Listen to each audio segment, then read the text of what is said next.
Well, thanks everybody for coming. Thank you, Brigette. I can't do what I do without her, and that's kind of what I want to talk about.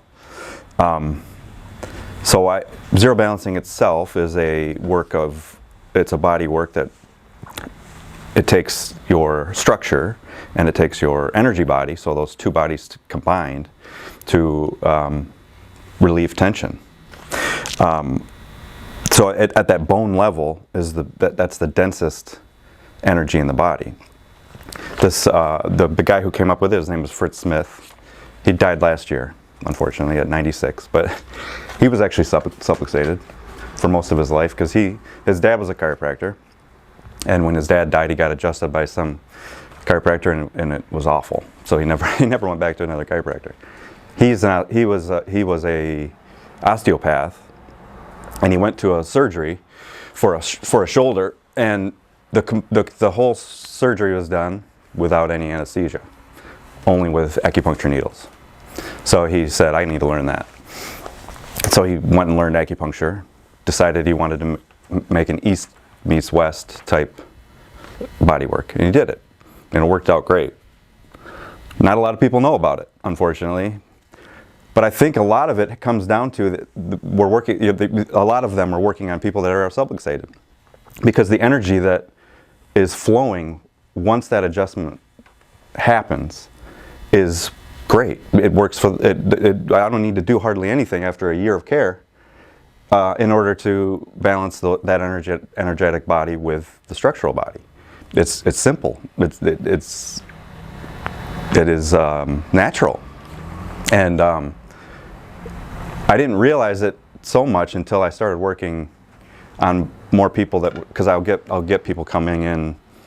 Someone will say, Tim's great, you got to go see Tim. So they'll come in, never been adjusted. I tell them I can't do much for you because I can only do what I can do. And then eventually I get them to go see Emily now. It was Brigette, but now it's Emily. But the beauty of it is that dense energy becomes so profound, was what Brigette would say, I think, because that spot that she hit with that pubic bone, after I adjusted the pubic bone, I put in a fulcrum. A fulcrum is just a gentle touch where I'm at interface between those two bodies. I put in a fulcrum there, and it was so strong, so powerful in my field that I could tell it was affecting her, because that's that interface is between where I'm with her. I'm where her energy body is, but I'm not invading into it. And that was one of the strongest fulcrums I've ever done was on that. And what ends up happening, because the way Fritz would call it, he called it your donkey. So your structure with the other person's structure, and then the energy body with the other energy body, you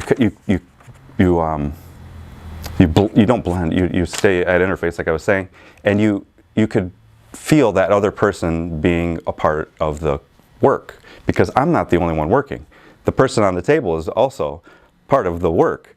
They're doing their part by being there, by having that body.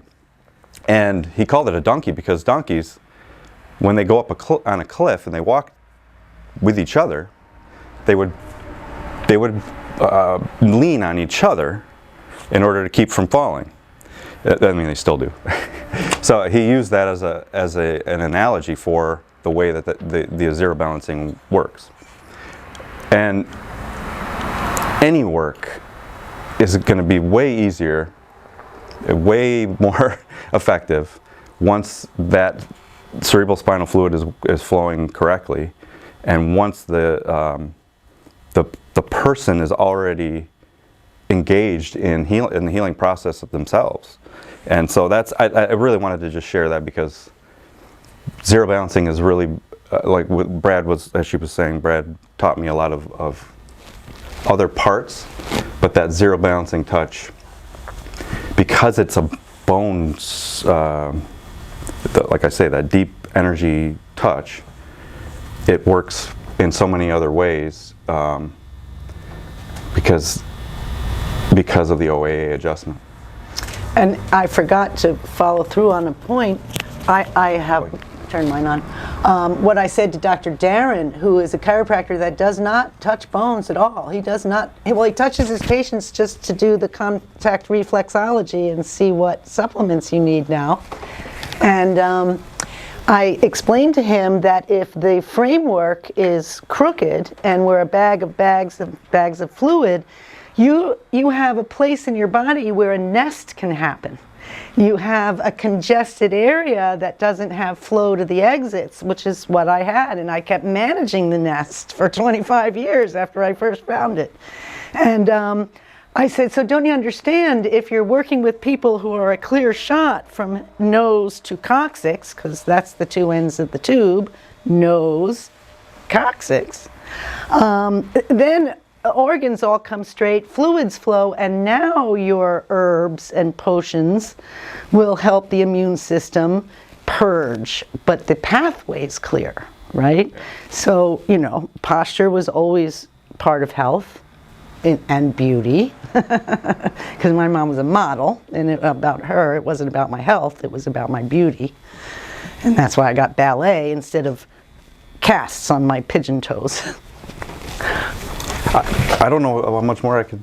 I think that's pretty good. Yeah. I don't have a whole lot of. Yeah. Well, I want to talk to zero balancing because I met Brad. Brad was raised Christian Scientist, and only had chiropractic care as a child. And I got to meet his chiropractor, who was actually a student of B.J. Palmer, who died in 1961. So this lady was like 86, still practicing. But she was closing her practice and moving to Florida at 86 years old. Sharp as a tack, healthy. And she did the B.J. Palmer toggle recoil. We don't do that. They didn't even have a drop piece either. So it was a bit of a brutal move. And over the years, it got finessed and worked on. And the toggle we do is really actually much more powerful if you do it right, but you have to have the torque, which BJ knew. And oh, sorry, forgot my thought. So Brad, all of a sudden, I just by happenstance, because people ate at the Ohm, I got them under my care and said, well, don't go back to any of, I always said this, don't go back to any of your practitioners for 3 months because I have to see if my adjustment is working. But then at 3 months, we can talk about it. And all of them wanted to go back to their people because they said, well, no, I don't have headaches anymore, but I just have to show them that I'm good. And so these practitioners started having these patients come back to them and go, whoa, like Ellen Miller said, who did this to you? Because they're working out. Mabel Sharp, head of PT at Wayne State. Osa Jackson, head of PT at OU. Their worst of their worst people. They happened to eat at the Ohm Cafe. They happened to meet me. They got adjusted. I said, oh, don't go back yet. So Osa got adjusted. Mabel got adjusted. They both gave me the Upledger, the Inner Physician in You book. And I read it and I'm like, oh my God, Dr. Upledger self-discovered the chiropractic philosophy. And he did. He calls it the inner physician. We call it innate intelligence.